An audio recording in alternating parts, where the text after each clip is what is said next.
Actually, here, one other thing that I just thought of. Are you familiar with the Disney, the whole, like, the theory that every Disney Pixar movie is connected into one coherent timeline? Are you familiar with that theory or no? I think that is an absolute crock of shit. Oh boy, I can't wait for you to hear this then. Okay. So again, I'm reading this right off of pixartheory.com. Uh, Oh, good so God. I'll just get your snap reactions as this goes. Okay. So again, we're working under the theory that all Disney Pixar movies are, or at least Pixar movies, uh, are under the same one coherent time frame or timeline rather. So, all right. So we start with Bray. I'm just going to read right off the site. You guys can go on the site and read along with me, and and from the sound of it, listen to Emily's cringe reactions as we go. But it all starts with Merida discovering the will of the wisps, and the magic turns her mother into a bear. This magic is why animals and inanimate objects, brooms and tools, behave like humans. Magic was utilized by a witch who mysteriously vanishes through wooden doors. Eventually, the magic from the will o' the wisps would lead to the birth of superheroes, which leads us into the Incredibles. The fuck? Superheroes maintained order in the world, but Buddy, a wannabe superhero, created two things for the demise of superpowered humans: self-serving AI bots like the Omnidroid and the high-tech zero-point energy. This is the pivotal moment where we see machines eradicating their only their only threat, supers. Eventually, toys start to absorb and draw their powers from zero-point energy, unseen energy that travels in Good God. wavelengths.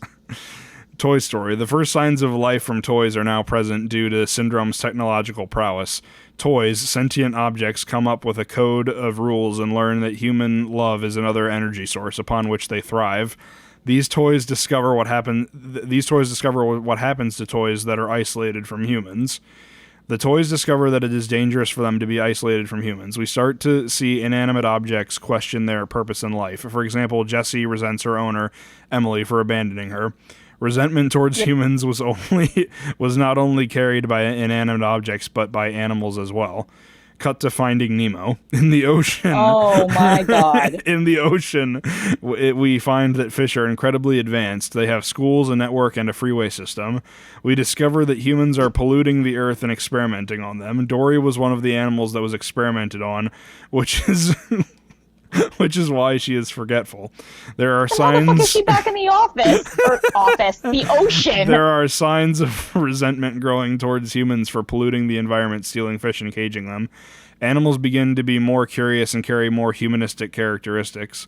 In Ratatouille, Remy discovers his love for cooking and displays human characteristics. Some of them are walking on his hind paws, cleaning his hands, reading, and cooking. This is the first time we see personal interaction between human and animal, but it is for the purpose of controlling humans. Remy controls Linguini because Linguini does not know how to do anything. We see that Remy's rat clan does not approve of the humans and feels both fear and hate towards them. In Toy Story 3, 3 years later, toys have gone through a lot with humans. If you've seen the movie, you can tell why most of the toys have had it, being abused physically and emotionally by humans. Lotso, the Huggin' Bear, straight up hates humans because they use and discard toy objects like they are nothing. He starts trying to take care of his own kind. This provides yet another reason why machines and objects alike are ready to take over. Carl and Ellie write to Andy telling him to get rid of his toys because they know the animosity between toys and humans coming ahead, and that's why they are planning on living in solitude. In Up, Carl is forced to give up his house to a corporation, B&L, because they are expanding the city. This is foreshadowing. This corporation is the cause for polluting the earth and wiping out life in the distant future as a result of technology overreach.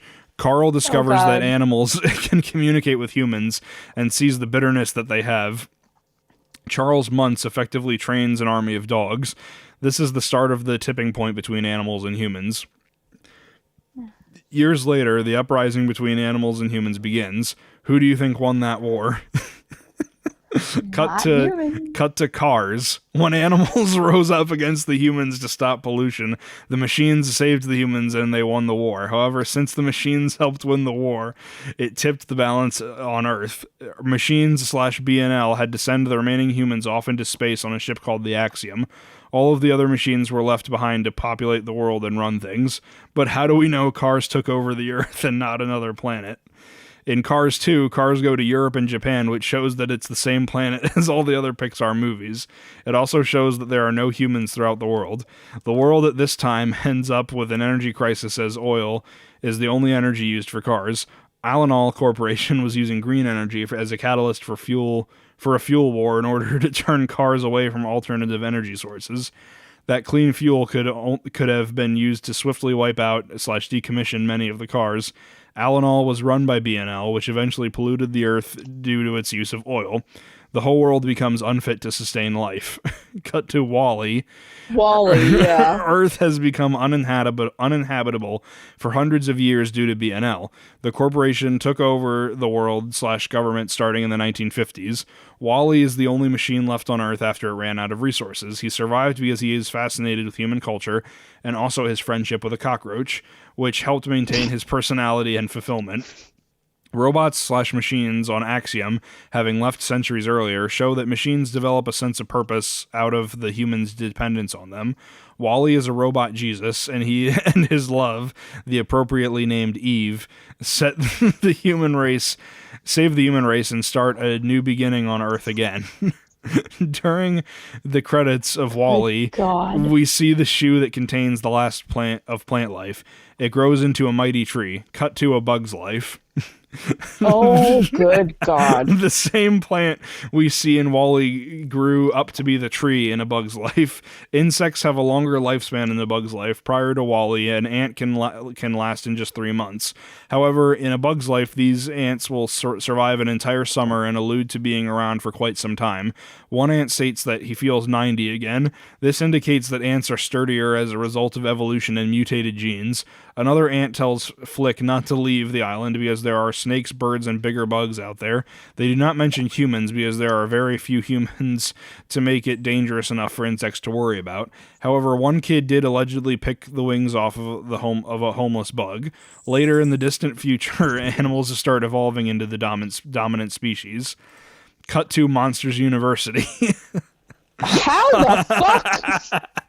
Hundreds of years after WALL-E, animals started changing due to radiation caused by BNL. These animals evolved into monsters and accidentally wiped humans off the face of the planet. Monsters University was founded in 1313. This is dated using the Monsters calendar, not the human calendar, and it shows that it took place almost 1400 years after A Bug's Life at Monsters University.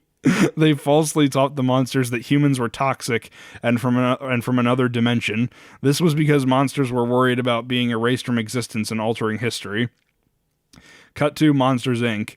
Monsters and machines didn't realize their mistake of getting rid of humans until it was too late. They eventually realized that humans were their source of energy and needed to sustain life.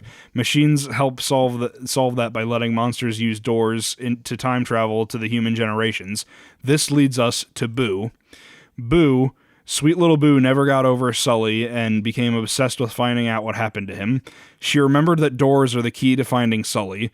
Later on in life, she figured out how to time travel using wooden doors and goes back to the source of all magic, the Will of the Wisps, and creates magic to find Sully by using wood. Boo leaves evidence behind in Brave, 2 carvings whittled out of wood, where they were Sully and a pizza truck, 2 things that she loves most in life. Although she knows how to travel through time, she does not know how to determine what time period she will go to.